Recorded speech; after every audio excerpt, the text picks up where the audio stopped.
Welcome back, everyone. Now, before we get started, I just wanted to tell you one more thing about the format of this course. The lectures are going to be really short, and over time, a lot of my students have said that this is the preferred way to go.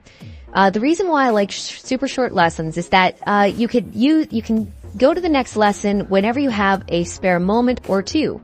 And sometimes if you have, let's say, a really long course, let's say, or a really long lecture, you know, that's something like an hour or something like that, you pick up where you left off, where in this case you can just simply listen to a tutorial now and there. If you have a minute or two, if you're commuting, you can go ahead and listen to them, etc.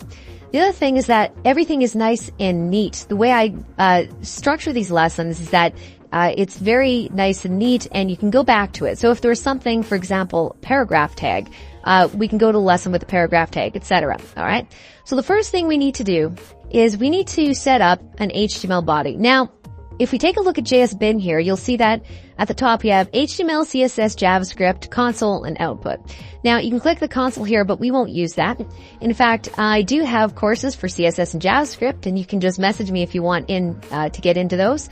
But you'll see that the way this works is that you can see that there's HTML, CSS, JavaScript, and if we type something in here, so if we type in, something in here, it comes up in the output here, and you can kind of see that here.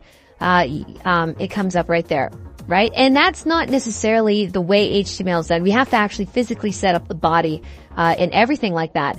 But the way JSBin works is that it renders the program in real time, meaning that if I type in something in HTML and some code, it's going to render in the output in real time. So I'm just going to go ahead and close those two, because the only thing we need to worry about here is the output. Okay, so JSBin, what it does is it renders everything in real time, and that's awesome because you can test as much as you want. Okay, we're gonna set up the body in the next tutorial. I'll see you guys next time.